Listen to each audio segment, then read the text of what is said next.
ओम नमः शिवाय। शिवजी सदा सहाय। ओम नमः शिवाय। गुरुजी सदा सहाय।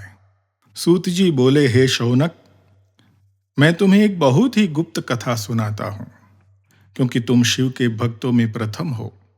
समुद्र के निकट एक देश में वास्कल नाम का एक गांव था। वहां वेदों से विमुख पापी लोग रहते थे।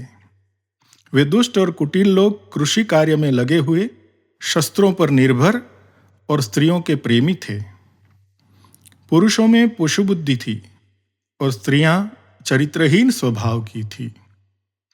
उस गांव में बिंदुक नाम का एक ब्राह्मण रहता था। वह बहुत ही कामी था और अपनी सुंदर पत्नी चंचुला के होते हुए भी वह एक वेश्या के कोठे पर जाने लगा।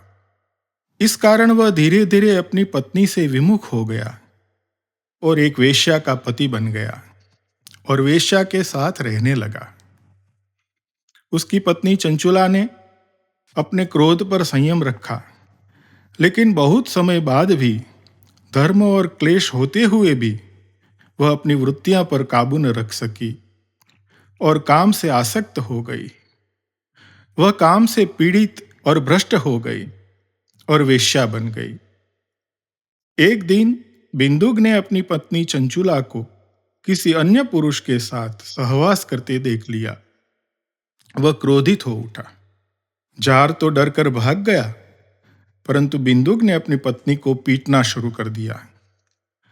चंचुला ने अपने पति से कहा कि यदि तुम मुझे छोड़कर वेश्या के पास जाते हो तो मुझे बहुत पीड़ा होती है।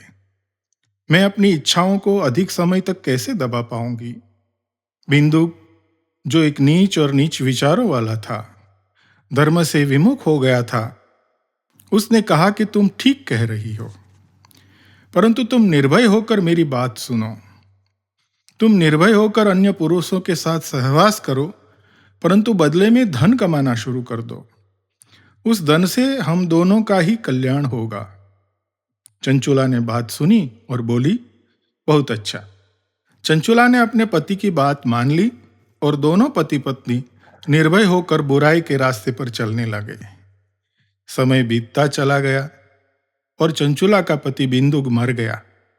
वह नरक में गया और अनेक कष्ट भोगने के बाद राक्षस की योनि में उसने जन्म लिया। उसके बाद चंचुला अपने घर में ही समय बिताने लगी। समय बीतने के साथ साथ उसका यौवन भी क्षीण होने लगा। जब उसका पुण्य कर्म जागा और पुण्य पर्व आया तो वह अपने भाइयों के साथ घूमती घूमती गोकर्ण क्षेत्र में पहुंची। वहां उसने मंदिर में पंडित जी से शिव पुराण की कथा सुनी। वह कथा में आसक्त हो गई और कथा सुनने लगी।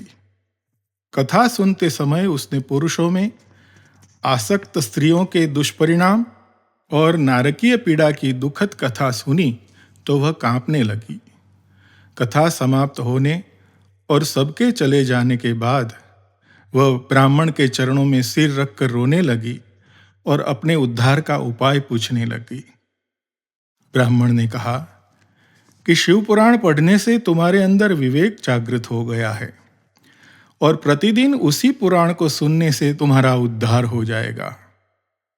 जैसे शुद्ध दर्पण में अपना प्रतिबिंब दिखाई देता है, उसी प्रकार शिव पुराण सुनने से मन में अंबिका सहित भगवान शिव का साक्षात्कार होता है तथा शिव कथा सुनने और उसका ध्यान करने से मन शुद्ध होता है और गणेश तथा कार्तिकेय सहित शिव की भक्ति प्राप्त होती है। शिव भक्त उनकी कृपा से देवताओं से भी दुर्लभ मोक्ष प्राप्त कर लेते हैं। अतः हे चंचुला, तुम्हारे कल्याण का एकमात्र उपाय शिव पुराण सुनना है। चंचुला ने ब्राह्मण से प्रार्थना की कि मैं मोहग्रस्त मन वाली, धर्म से विमुख तथा दुष्कर्म करने वाली स्त्री हूं। इन पापों से मुक्ति पाने के लिए मैं शिव पुराण सुनना चाहती हूं। आप मुझ पर दया करें। तब ब्राह्मण ने दयापूर्वक कथा सुनने की विधि बताई। चंचुला ने शिव पुराण सुनने के लिए ब्राह्मण के कहे अनुसार स्नान किया, शरीर पर भस्म लगाई, गले में रुद्राक्ष की माला पहनी और शिव पुराण सुनने लगी। इस प्रकार शिव के ध्यान में लीन चंचुला ने समय आने पर शरीर त्याग दिया और शिवलोक पहुंचकर उमा सहित भगवान शंकर के प्रत्यक्ष दर्शन किए।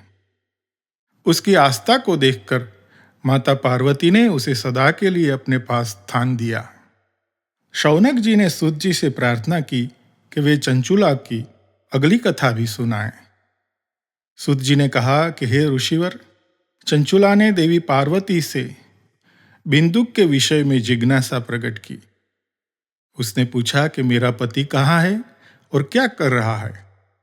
माता पार्वती ने कहा कि बिंदुक नरक में अनेक यातनाएं भोगने के बाद राक्षस योनि में दयनीय जीवन व्यतीत कर रहा है। यह सुनकर चंचुला दुखी हो उठी। उन्होंने माता पार्वती से बिंदुक का उद्धार करने का अनुरोध किया। माता पार्वती ने गंधर्व को बुलाकर उन्हें शिव पुराण सुनाकर विंध्याचल पर्वत पर राक्षस योनि में पड़े बिंदुक का उद्धार करने का आदेश दिया।